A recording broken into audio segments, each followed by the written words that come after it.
Independent ডিজিটালে আপনাদের স্বাগত জানাচ্ছি। আমি আশিক হোসেন। আমাদের সাথে আজকে আলোচনা করতে যুক্ত আছেন সাংবাদিক ফজলুল কবির নেলসন। নেলসন, আপনাকে স্বাগত জানাচ্ছি। আপনি জানেন যে গতকালকে থেকে আমরা হুট করে দেখলাম যে নেপালে গত কয়েকদিন ধরে আগেও আসলে এক ধরনের অসন্তোষ ছিল, সেটা গতকালকে বিক্ষোভে পরিণত হলো এবং শেষ মুহূর্তে গতকালকে 19 জন নিহত হলেন এই বিক্ষোভের মধ্যে, পুলিশ এবং সেনাবাহিনীর পুলিশের গুলিতে।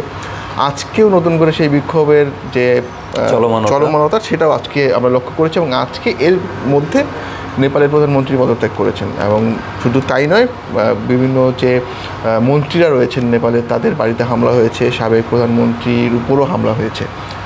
আসলে কোথায় আছেন এখন নেপালের প্রধানমন্ত্রী, এই বিষয়ে কি কোনো তথ্য জানা গেল? না, এই বিষয়ে আসলে সুস্পষ্ট কোনো তথ্য নেই। তবে একটা গুঞ্জন আছে যে কেপি শর্মা ওলি সদ্য সাবেক পদত্যাগ করেছেন, যেহেতু সদ্য সাবেক তিনি কাঠমান্ডু ছেড়ে চলে গেছেন, এইটুক একটা গুঞ্জন আছে। কিন্তু কোথায় গেছেন, তার বর্তমান অবস্থান কি, সেটা জানা যাচ্ছে না। যেটা বলছিলেন যে নেপালের যে বর্তমান যে সিনারিওটা, সেই বর্তমান সিনারিওটা আসলে হচ্ছে রেজ করলো গেল শুক্রবার দিন, যখন হচ্ছে সোশ্যাল মিডিয়ার উপরে একটা ব্যান আরোপ হলো। তো সেই ব্যানের জায়গায় হচ্ছে সেটা তরুণ প্রজন্ম, এটাও জেনজি বিপ্লব। বাংলাদেশে যেটা এসেছিল 24-এ, সেটাকেও জেনজি অভ্যুত্থান হিসেবে বলা হয়েছে, বা শ্রীলঙ্কায় যখন হচ্ছে হলো তারও আগে, তখন সেটাও আসলে জেনজিদের উপস্থিতির জায়গা থেকেই ঘটেছে।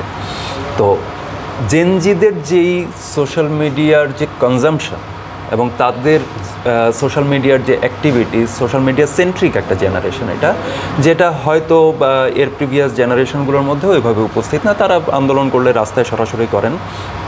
তো এই জায়গাটাকে আসলে খুবই আক্রান্ত বোধ করেছেন নেপালের তরুণরা। তারা আক্রান্ত বোধ করে ছোট ছোট করে এটার বিক্ষোভটা কিন্তু দানা বাঁধছিল। গতকালকে এসে এটা দেখা গেল যে সবগুলো জায়গায় একসাথে হয়ে একটা বড় বিক্ষোভ বা একটা বড় বিস্ফোরণ আমরা বলতে পারি, পার্লামেন্ট ভবনে আগুন দেওয়া হলো, এই ধরনের নানান জায়গায় হচ্ছে হামলা টামলা এই বিষয়গুলো ঘটলো। কিছুদিন আগে ইন্দোনেশিয়ায় যেমনটা ঘটেছিল, প্রায় একই ধাঁচে হচ্ছে নেপালে ঘটেছে ঘটনাটা। এবং তখন হচ্ছে গুলিতে প্রথমে 14 জনের নিহতের খবরটা আমরা পেলাম, তারপরে এটা বাড়তে বাড়তে গতকালকে শেষ হলো 19 জনে। আজকে আরও দুজন নিহত হলো। তো শেষ পর্যন্ত উনি পদত্যাগ করলেন, কিন্তু অবস্থানটি আসলে পরিষ্কার নয় যে কোথায় আছে। একই সাথে আমরা দেখেছি যে নেপালের সেনাবাহিনী যে সদ্য সাবেক সরকারি বলতে হবে, তাদের যে মন্ত্রী পরিষদের যে সদস্যরা ছিলেন তাদেরকে বিভিন্ন জায়গায় সরিয়ে নিচ্ছেন। আসলে তরুণদের চাওয়াটা কি, তারা আসলে কি চাচ্ছেন? কারণ আমরা দেখেছি যে মানে সব স্তরের রাজনীতিবিদরাই কিন্তু আক্রান্ত হয়েছেন। তো তরুণদের চাওয়ার জায়গার ক্ষেত্রে যদি বলতে হয়, একটা গুঞ্জন ছিল প্রিভিয়াস টাইমে, এই বছরেরই শুরুর দিকে, সাবেক 2008 সালে হচ্ছে আপনি জানেন যে নেপালে রাজতন্ত্র বিলোপ করা হয়, বিলোপ করে গণতান্ত্রিক পন্থায় 2015 সালে তারা একটা নতুন সংবিধান আনে এবং সেইখানে হচ্ছে গণতান্ত্রিক পন্থায় হচ্ছে বিভিন্ন রাজনৈতিক দলের মধ্য থেকে নেতৃত্ব নির্বাচন হয়। তো সেই সাবেক যেই রাজা জ্ঞানেন্দ্র, তিনি হচ্ছে বিমানবন্দরে নামলেন, একটা বড় ক্রাউড তাকে রিসিভ করলো এবং এক ধরনের সাউন্ড হলো যে এই রাজাকে তারা ফেরত চায়। অর্থাৎ নেপালে গণতন্ত্রের বদলে খুবই আগ্রহোদ্দীপক একটা ঘটনা।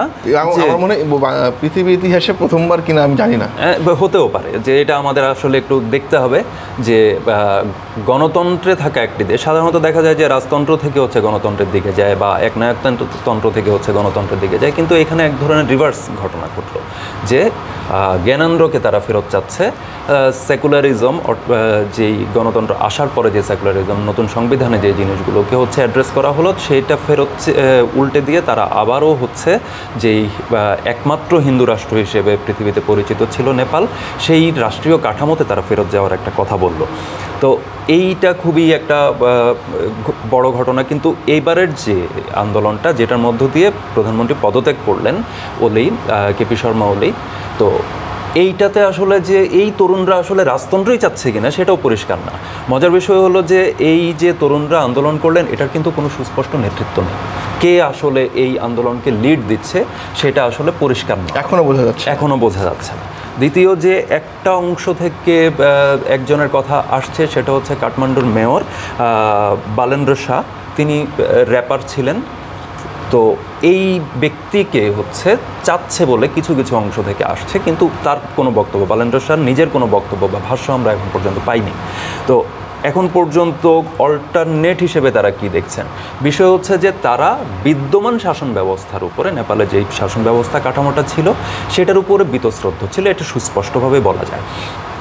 কিন্তু প্রশ্ন হচ্ছে যে কেন রাজতন্ত্র ফেরত চাওয়ার একটা কারণ হতে পারে হচ্ছে এটা যে রাজতন্ত্রকে বিদায় নিল 2008 সালে। আপনাকে একটু থামাই, আমরা মাত্র জানতে পেরেছি যে নেপালের প্রেসিডেন্ট তো এই মাত্র পদত্যাগ করেছেন, সেক্ষেত্রে তো তাদের একটা এই মুহূর্তে তাদের আসলে আমি জানি না পাওয়ার ট্রান্সফারের উপায়টা কি হবে। আমাদের এখানেও যেটা ঘটেছিল আসলে হচ্ছে পাওয়ার ট্রান্সফারের উপায় হিসেবে স্পিকার থাকেন, স্পিকারও পদত্যাগ করার পরে ঠিক একই ধরনের একটা পাওয়ার ভ্যাকুয়াম তৈরি হয়েছিল। তো এখানে তো যেটা পার্থক্য জায়গা, সেখানে প্রেসিডেন্ট ছিলেন, এই প্রেসিডেন্টের আন্ডারেই আসলে সবাই শপথ নিয়েছেন। এখন তাহলে নেপালে কি ধরনের পরিস্থিতি তৈরি হতে পারে? সেটা হতে পারে যে তাদের সংবিধানের বিধি মোতাবেক যদি হচ্ছে সুপ্রিম কোর্টের মধ্য দিয়ে যদি সেটা ঘটে, সেটা একটা হতে পারে।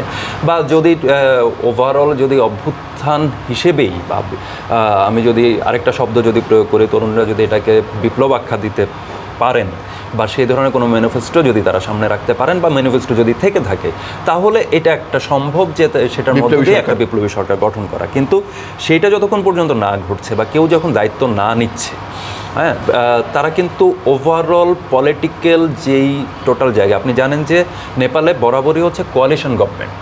তো কোয়ালিশন গভর্নমেন্ট হওয়ার কারণে হচ্ছে ওখানকার যেই পলিটিক্যাল পার্টিসগুলো, সেই পার্টিসগুলো রীতিমতো প্রচণ্ড এলেন, প্রচণ্ড সরে গেলেন, কেপি শর্মা এলেন, কেপি শর্মা যদি সরে গেলেন, ভুল না করে থাকি প্রায় 19 বারের মতো সরকার সম্ভবত ট্রান্সফার হয়েছে। তো এইটার কারণটা হচ্ছে যে তারা কোয়ালিশনে ঢুকছে, আবার নিজ দলের যেই ফ্লোর সুইচ করার যে বিষয়টা, ফ্লোর ক্রসিংয়ের মধ্য দিয়ে দেখা যাচ্ছে যে আরেকজনের মেজরিটি বেড়ে গেল, সেটার মধ্য দিয়ে একটা ঘটে গেল। আরেকটা হচ্ছে যে জোট নিজে অনাস্থা, জোটভুক্ত দলগুলোর কেউ কেউ অনাস্থা প্রকাশ করলো, ঘটে গেল, বা এখন তো ঘটলো বিক্ষোভের মধ্য দিয়ে। তো এই টোটালটার কারণটা কি? তরুণরা বিক্ষুব্ধ হওয়ার একটা বড় কারণ আমার মনে হচ্ছে যে এই যে টোটাল পলিটিক্যাল পাওয়ার, এই পাওয়ার স্ট্রাকচারের সাথে তারা যারা যুক্ত, যারা পাওয়ারটা হোল্ড করেন, সেই রাজনীতিকরা প্রত্যেকের বিরুদ্ধে হচ্ছে করাপশনের অভিযোগ আছে। এবং একটা খুব ইন্টারেস্টিং করাপশনের কথা যদি আমি বলি, সেটা হচ্ছে মন্ত্রিপরিষদের যেই চিফ, তার বিরুদ্ধে ঘুষ নেওয়ার অভিযোগ এসেছে। হ্যাঁ, তো জ্বালানি খাত বলেন, আপনার রেমিটেন্সের ব্যবস্থাপনা বলেন, রেমিটেন্স নির্ভর, নেপালের জিডিপির 25% মতো রেমিটেন্স থেকে আসে। এক্ষেত্রেও বাংলাদেশের সাথে একটা মিল আপনি খুঁজে পাবেন। তো এই যে ব্যবস্থাপনা জায়গা বা হচ্ছে দুর্নীতি, তারপর হচ্ছে বিভিন্ন অবকাঠামো প্রকল্পের তহবিল তসরুপ, এই যে বিপুল বিস্তারী যেই দুর্নীতির বিষয়গুলো, সেইটা তাদেরকে রাজনীতিকদের উপরে বিশেষভাবে ক্ষুব্ধ করেছে। পাশাপাশি এইটা আরও বেড়েছে কেন? নেপো কিডস নামে একটা শব্দ এবারের মুভমেন্টে ব্যাপকভাবে প্রচার। এই নেপো কিডস কারা? এই নেপো কিডস হচ্ছে এলিট পলিটিশিয়ানদের সন্তানেরা, যাদের নিজেদের কোনো যোগ্যতা নেই, নিজেদের কোনো আর্নিং নেই, কিন্তু তারা হচ্ছে বিলাসবহুল জীবন যাপন করে। একটা স্লোগান এখানে ছিল হচ্ছে যে নেপো কিডসটা ইউজ করবে গুচি, তারা বহন করবে গুচি, আর আমরা বহন করব কফিন। খুবই ইমোশনাল একটা কমেন্ট। তো সেই জায়গাটার উপরে কিন্তু তারা রাজনীতিকদের ওভারঅল করাপশন এবং তাদের যে দায়িত্বহীনতা, সেটার উপরে তারা ক্ষুব্ধ ছিল, সেটারই বহিঃপ্রকাশ বলা যায় এটাকে। আমরা যদি দেখি যে দক্ষিণ এশিয়া জুড়েই আসলে এই ধরনের পরিবর্তনের একটা জোয়ার, শুরু থেকে শ্রীলঙ্কায় তো একটা বিক্ষোভ ঘটে গেল, তারপরে বাংলাদেশে হলো, এবং এখন নেপাল, এবং এক অর্থে যদি বলতে চাই যে পাকিস্তানও কিন্তু কাছাকাছি ধরনের কিছু একটা হয়েছে। এইটা আসলে দক্ষিণ এশিয়ার মধ্যে কেন হচ্ছে? এইটা দক্ষিণ এশিয়ায় ঘটছে, কিন্তু আমি বলবো যে এটা আরেকটু বৃহত্তর পেরিফেরিতে যদি আমি কেন ইন্দোনেশিয়াকে কানেক্ট করব না। ইন্দোনেশিয়ার কেসটার দিকে যদি আপনি তাকান, তাহলে দেখবেন যে সেখানেও কিন্তু একই ধরনের একটা ঘটনা, যে বিক্ষোভকারীদের একটা খুবই চমৎকার অভিযোগ, সেখানে খুবই ইন্টারেস্টিং একটা অভিযোগ, সেটা হচ্ছে বিক্ষোভকারীদের গুলি করছে বা প্রতিহত করছে পুলিশ, এবং সেনাবাহিনী তাদেরকে হচ্ছে, সেনা সদস্যরা তাদেরকে হচ্ছে পানি এবং খাবার দিয়ে সহায়তা করছে।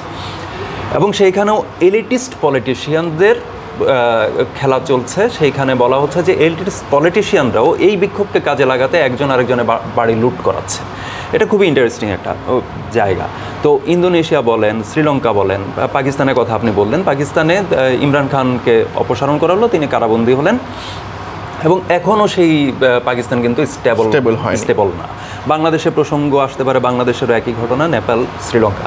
আপনি নেপাল, শ্রীলঙ্কা, বাংলাদেশ বা পাকিস্তান, 4টা দেশের কথাই যদি বলেন, সবগুলোর ক্ষেত্রে আপনি একটা কমন ফ্যাক্টর আপনি পাবেন, সেটা হচ্ছে দায়িত্বশীলদের ব্যাপক বিপুল দুর্নীতি।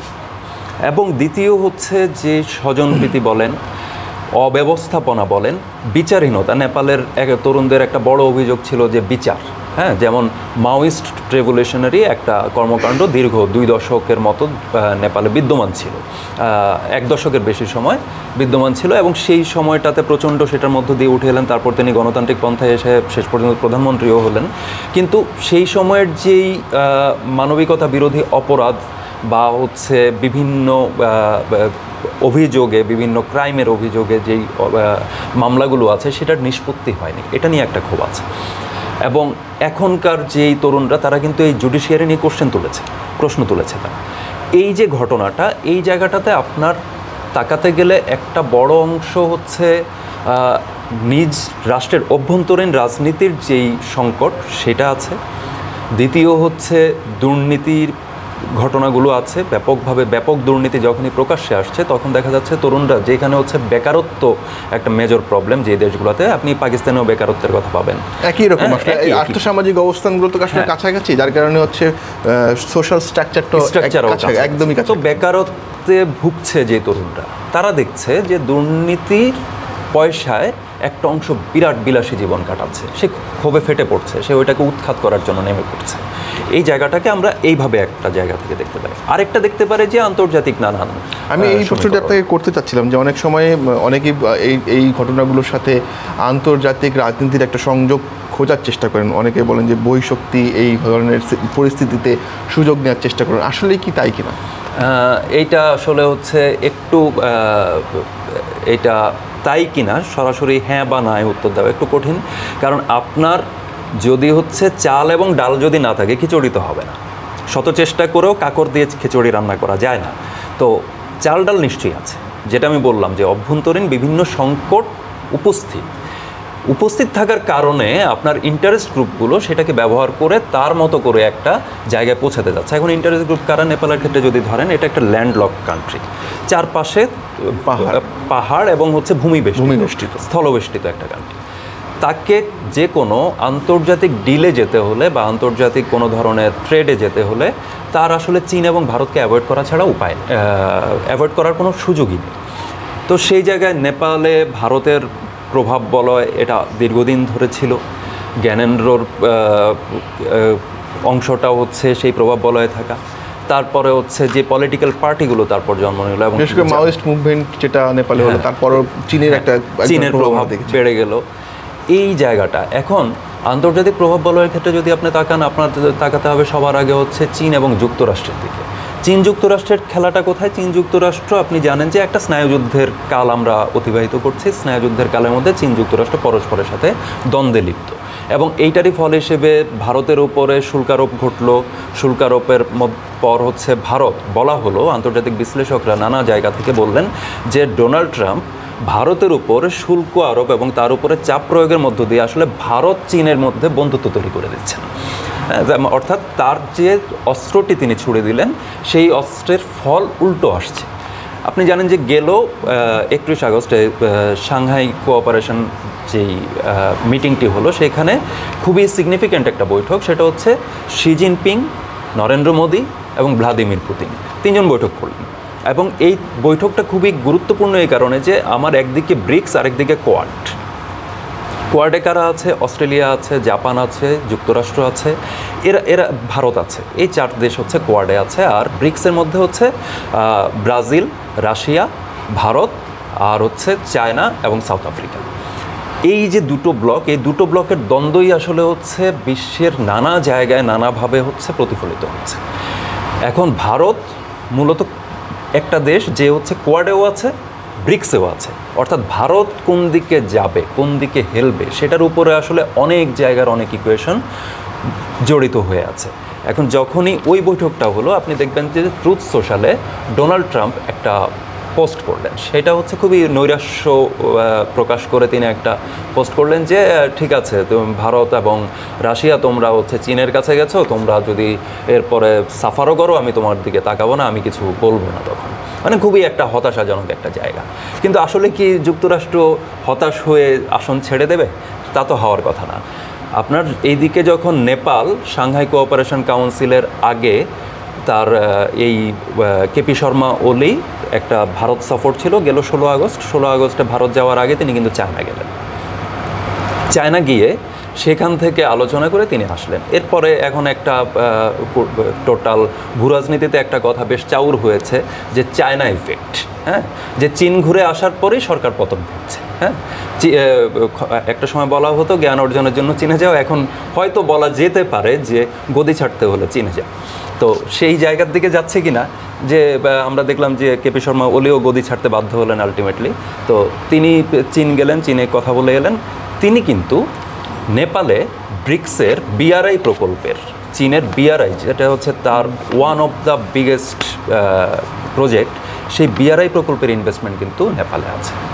প্যারালালি এমসিসি যেটা হচ্ছে যুক্তরাষ্ট্রের একটা মিলেনিয়াম চ্যালেঞ্জ ইনভেস্টমেন্ট যে প্রকল্পটা, সেইটারও একটা প্রকল্প কিন্তু নেপালে আছে। এই দুইটা হচ্ছে সরাসরি নেপালে দ্বন্দ্বে লিপ্ত। এবং এমসিসি থেকে $500 মিলিয়ন একটা ফান্ড নেপালে অলরেডি প্রবেশ করেছে। ব্রিক্স সেখানে হচ্ছে রেলওয়ের কাজ করছে, কানেক্টিভিটির কাজ করছে বিআরআই প্রকল্পের আওতায় নিয়ে। ফলে এই দুটো, চীন আগে থেকে বলছিল যে তুমি ইউএসকে ত্যাগ করো, আমার বিআরআইয়ের সাথে যেহেতু তুমি আছো তুমি ইউএসকে ত্যাগ করো। ইউএস বলছে যে তুমি চীনকে ত্যাগ করো।